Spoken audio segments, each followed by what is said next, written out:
sa goat farming, yung kambing na nasa background ko, yung Anglo-Nubian buck na yan, nakipag-headbatan yan kahapon dun sa bower. So nung bata ito nag-disbad ako, pero may tumubong kaunti. Yun ang pinang-headbat niya dun sa bower na matigas at kumpleto ang kanyang sungay. Alam naman natin ang bower, hindi natin dinidisbad. Pag bata yan, hindi tayo nagde-dehorn.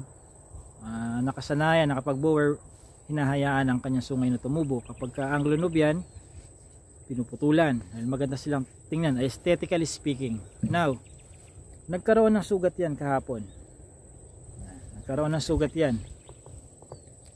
So, ang kukwento ko sa inyo, i-share ko sa inyo, ay kung ano ang ginagawa ko mismo, ano yung practice ko kapag mayroon akong kambing, mapababae o lalaki na nakikipag-headbatan, nakikipagsungayan, at napuputulan ng sungay.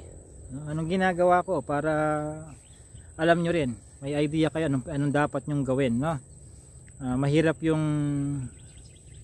kung kailan kayo napangyarihan, nagkaroon kayo ng kambing na napatulan ng sungay, nagdurugo, at doon kayo maghahanap ng matutulong. So maganda na yung proactive tayo, ha.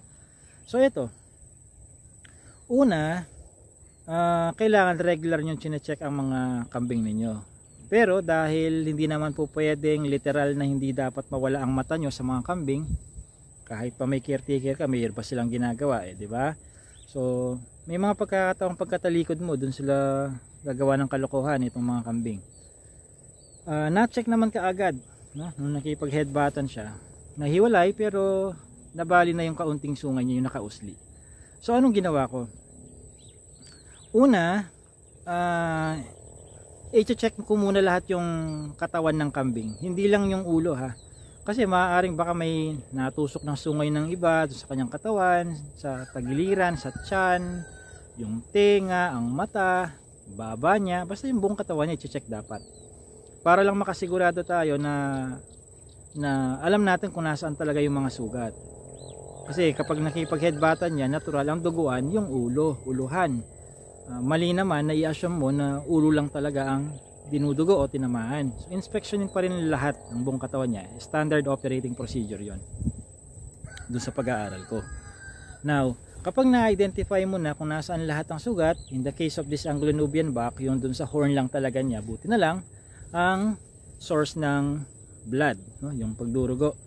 So ang ginawa ko, nilinisan ko yan ng agua oxinada, bulak at agua oxinada. Lilinisan mo yan, no? Hindi mo lang basta i-spray ng kung ano dapat i-spray.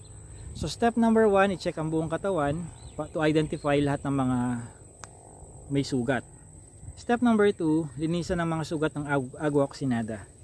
Step number 3, sprayan ng Combinex yung mga sugat. Okay? Now, ang ikinaganda nung nagche-check ka ng buong katawan niya is para ma-identify mo rin kung meron bang dapat i-stitch, tahiin. Kasi kung malaki ang sugat, malaki ang hiwa, i-stitch yan. Hindi mo yan i-sprayan lang at pag baka sakali ka na sumara siya ng kusa. Okay? Nagets nyo yan? So step number 3 tayo, ha. Number 4, pagka-spray ng Combinex, kailangan injectan mo yan ng antibiotic, no? Para kung ano man yung mga pumasok na bacteria doon sa sugat niya, ma-prevent natin yung posibleng sakit na mangyari sa kanya. Baka lagnatin yan dahil doon sa sugat niya napasukan ng bakterya. Now, yun ang purpose ng antibiotic. Oxytetracycline ang gamit ko. Meron yan kay Alpha Adventure Farms, no? Nasa description yung link kung saan kayo pwedeng bumili, free delivery yan. Pagkatapos ng antibiotic, intramuscular yan, by the way, ha. Pwede doon sa hind leg o doon sa neck part, no? Intramuscular site. Meron akong video patungkol dyan kung paano yung intramuscular, panoorin nyo yun. Pagkatapos ng antibiotics, no, i-injectan ko yan ng 4 na klase ng vitamins. Ano yon? Vitamin B complex, iron, DCM, vitamin A, D, E. Yung 4 na yan, parang yung antibiotic lang, intramuscular din yan. Huwag nyo ituturok lahat yan sa isang site lang, no? Kasi alam ba, nakasanayan nyo doon sa left side ng kanyang intramuscular site sa neck part. Baka naman yung 5 yan, doon lang mo lang ini-inject. Bugbog sarado naman yung pisngi ng leg niyang yon. Ikalat mo, no? 4 yung intramuscular sites, distribute mo yung 5 yon doon sa 4 na yan. Pagkatapos may bigay, all in one day yon, all in one day. Usually nakikipag-headbatan na ganyan yung mga malalaki naman na eh. Hindi naman makikipag-headbatan yung 2-week old. Una sa lahat, wala pang sungay na ikakasugat yon ng ganong kalaki, no? So that's step number 5, no? I-recap nga natin. Step 1, checkan mo yung buong katawan niya to identify lahat ng location ng sugat at kung may mga sugat ba na kailangan ng stitching. Step number 2, linisan ng mga sugat ng agua oxinada. Step number 3, sprayan ng Combinex. And then step number 4, injekan ng antibiotics. Step number 5, yung 5 vitamins. B-complex, iron, ADE, at saka DCM. Ikalat sa mga intramuscular injection sites. Huwag lang sa paborito nyong injection site ibigay yung 5 yan.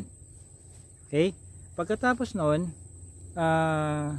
step number 6, kung maaari ay ihiwalay nyo muna siya. Huwag nyong pagdikitin dun sa, huwag nyong idikit doon sa nakaaway niya. Halimbawa, alam mo naman kung sino nang away sa kanya, alam naman after mong gawin lahat ng steps na binahagi ko, dinikit mo pa siya dun sa nakaaway niya. Wala nang common sense yun. So, ihiwalay mo, make sure na hindi sila magkikita uli. Kasi nagpapagamot pa itong kambing, no? Saan na yan? Ayan, nagpapagaling pa. So, lapitan natin, ha?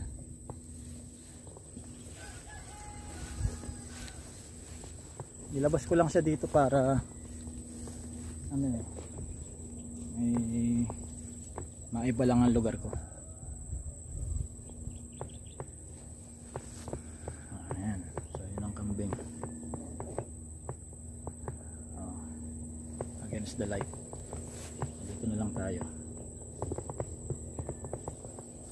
Yun yung nakaaway niya. Ayan, yung bower na yan. Tigas ng sungay niyan. Anong laban na itong Anglo-Nubian na disbad ng bata. Ayan yung bower na yan, yung red bower. Yun ang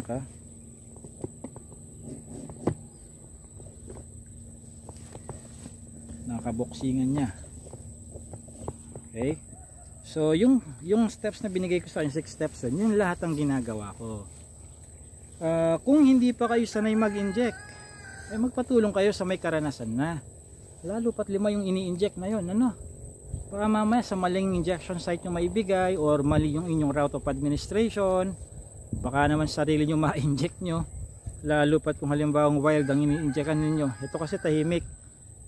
Como alam ko na, kilala ko yung mga kambing ko alam ko kung sino yung mga, alam mo yan, matatakutin sa injection. Alam ko kung saang part sila sensitive, kung saan injection site yung mas sensitive sila kumpara sa ibang injection sites, no? So dapat kilala mo ang kambing mo, no? Kilala mo ang alaga mo dapat. Okay? Ayan. So ngayon, after may magawa yung 6 steps na yun, anong gagawin susunod? Mo-monitor mo yan, no? Yung pag-i-spray mo ng Combinex, yan dapat ulitin mo yan every 3 days hanggat hindi magaling yung sugat niya, no? Hanggat hindi magaling yung sugat niya, sprayan mo ng Combinex. Kung mabilis mag-dry up, gawin mo daily pag-i-spray for 3 consecutive days. So ayun ang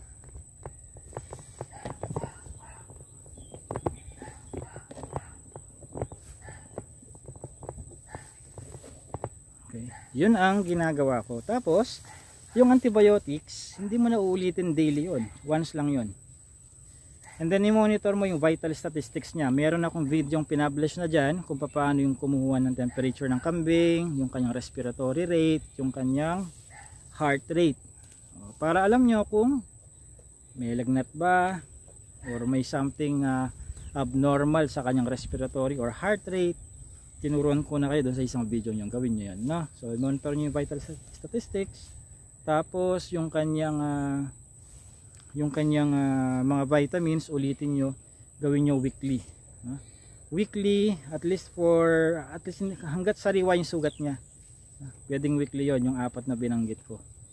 Okay, sundin niyo yung tamang dami, ha. Huwag nyong desisyonan ng ayon lang sa kung anong trip nyo dun sa dami ng mga vitamins. Huwag nyong gawing como walang overdose pagdating sa vitamins, baka kayo na mismo mag-decide tig sa 10 ml, 10 cc kaagad.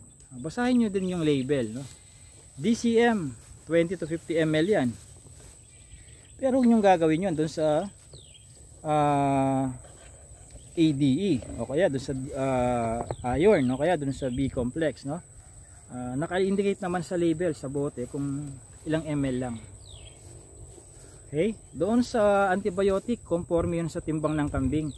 Huwag nyo na rin itanong sa akin kung ilang ml per kilogram ng body weight kasi iba-iba yung mga antibiotics, no? Yung iba sinasabi, yung iba-iba. Huwag na lang ako magbanggit kasi baka mamaya i-assume nyo yun parati ang reason. Teka, bibidyo tayo. Alright. So lahat ng binanggit ko mula doon sa antibiotic, Combinex, B complex, iron, AD, tsaka DCM, pwede kayong umorder sa akin, free delivery lahat ng yon. Pwede nyo pang ipambayad ang inyong credit card o utangin ninyo, credit card gamitan ninyo, pwede. Okay, so iwan ko yung mga link sa description box. Orderin nyo sa website, may shopping cart naman doon, automated naman na ang website, pinogram ko siyang ganoon for your convenience. Okay, so I hope naging useful itong video na ito sa inyo bilang paghahanda, or kung sakali mang napangyarihan na kayo ng ganong mga sitwasyon, at least pwede kayong may idagdag doon sa dati na ninyong ginagawa kung gusto nyo gayahin yung ginagawa kung medication sa ganong situation. So this has been JC De Guzman of Alpha Adventure Farms.